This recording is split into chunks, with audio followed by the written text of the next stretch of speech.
everyone. Thanks again for tuning in to Sin's Workshop. Hope you're having a great day.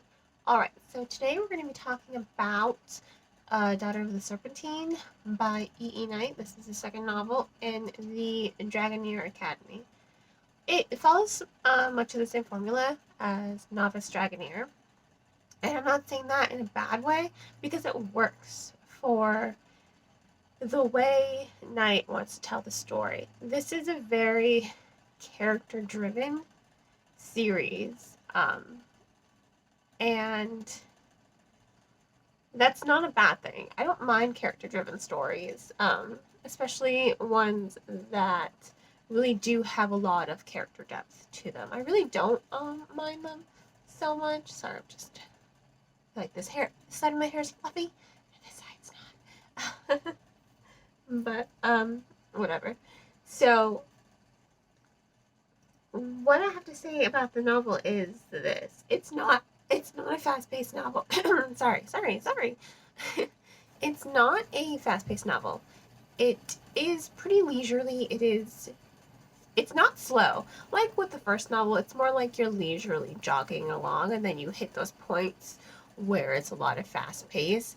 There are not many fast-paced moments in the novel.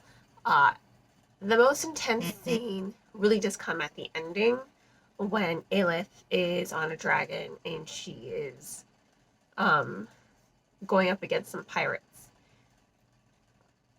But it is cut short. It is a battle, yes, there is some high tension there, but it's not super explosive, fast-paced. It's when you're jogging and you're going up a hill, so you speed up, that's what I would say it is. Regards to pacing. So it's not a very fast-paced novel, given that. But again, it's not a bad novel either. I really do enjoy it. And the reason I do enjoy it is because I feel like Aelith is a very strong character. I will say this about Daughter of the Serpentine. It continues to grow Aelith and the characters very well. And I really like that. I appreciate that the author's making the effort to really focus in on the characterization and develop these characters in a very thoughtful manner. That is what I like about the series. And I think that's the saving grace. But I do want to say, I do wish the chapters had been broken up a little bit more, just because they are rather long. This is it's a long book. I want to say not 1400. Ooh, that would be really long. Like 400 pages, I believe. It's a long book, and it's only 14 chapters. So I think these chapters, they could have been broken up a little bit more, just to give the reader a moment to breathe. Because I don't know, I'm one of those readers who hate stopping in the middle of a chapter. I really am. I always remember my place, but I am one of those people who hates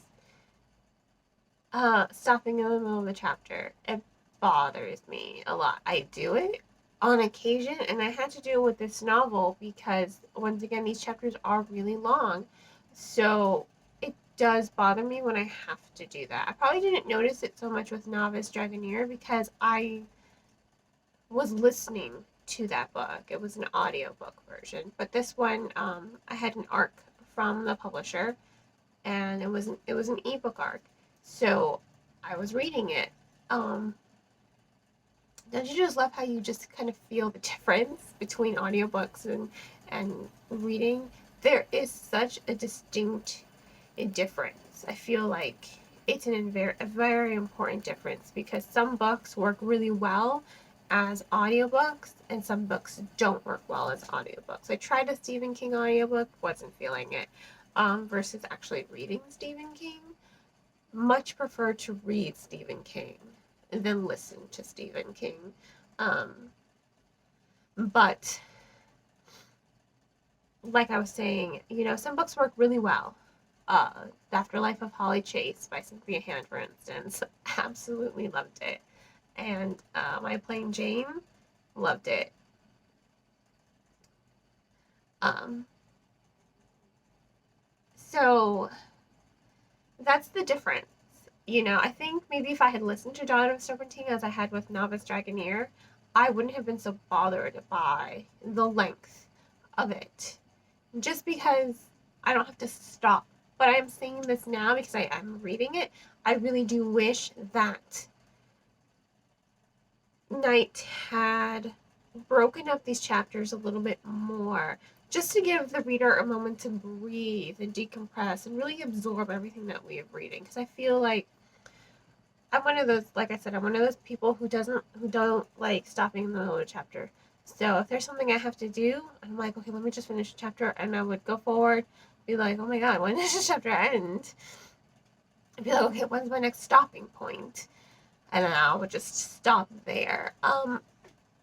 It does kind of ruin the momentum for me as well when I have to do that. So that's another reason why I wish, not just Knight, but authors in general, if you're going to have a story that isn't so fast paced, I really do wish they would break up the chapters a little bit more just to give readers a moment to breathe. Especially when you have a story that is not fast paced, because then it just kind of sounds like you're dragging and stretching. Knight isn't. That's what I'm trying to get at. He's not stretching this story thinly. He is continuing what he did with Novice Dragoneer. He's building up the world.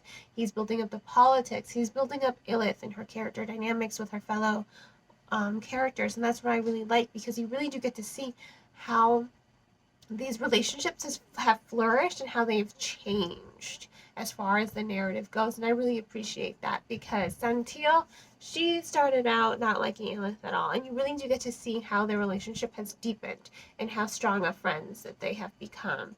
Elith, you get to see how resilient she's become. She continues to be incredibly clever. And I really do like that she keeps showing up people be like, well, I can do this. She is very clever, and I love how she has the respects of the dragons more than anything else. The dragons are the important part here.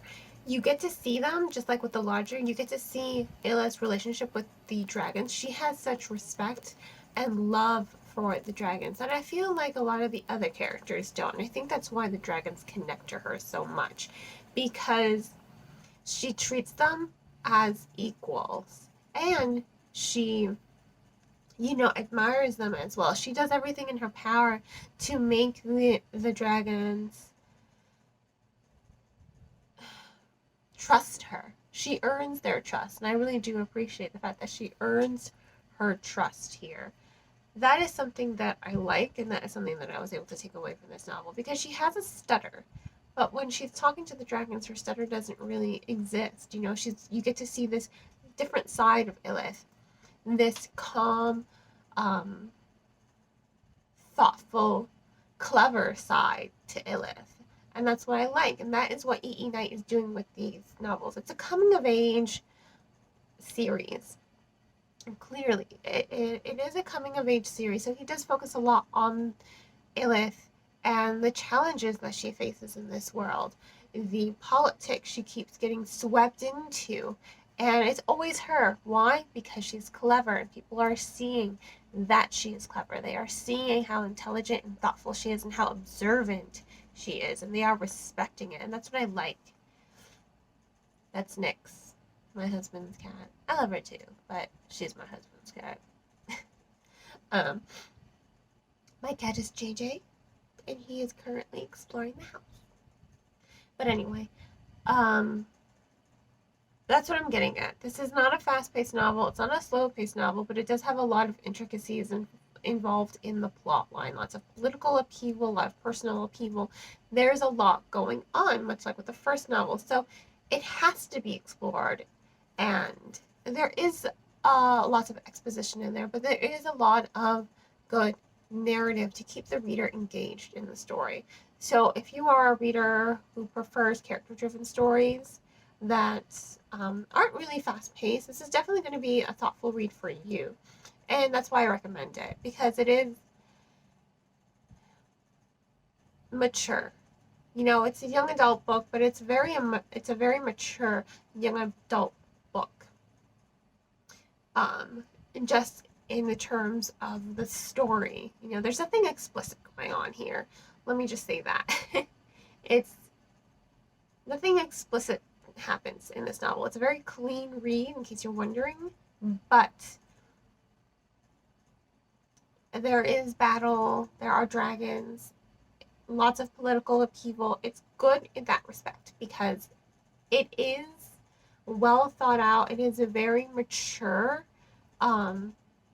reading for a young adult audience, and I think it does give an insight into the intricacies of politics, which I think we as readers should learn more about the younger we are so that we understand more as we get older and older and older to vote and such. So this was Novice Dragoneer. I'm going to go ahead and give it not Novice Dragoneer. This is Dawn of the Serpentine. Sequel to Novice Dragoneer. I'm going to give it the same rating though, 4 stars. It's a good book. It is leisurely, it's not fast-paced, so please don't pick up this book thinking it's going to be this fast-paced adventure with dragons. It's not that. There are dragons, but it's a more character-driven story with a lot of in-depth world building. So, not really fast-paced, just like a leisurely jog, you know, you're just jogging around, taking in the scenery, you know. That's kind of pacing, I would say it is. So, yeah, 4 stars. If you want to go ahead and purchase the book, I will include a link in the description below. If money's tight, which I get it, please check out the book from your local library. Libraries are a great resource for the community, definitely deserve our support. And I hope you will continue to support me by liking this video and sharing it with all your book-loving friends and subscribing. I hope you all have a great rest of your day. And as always, happy reading.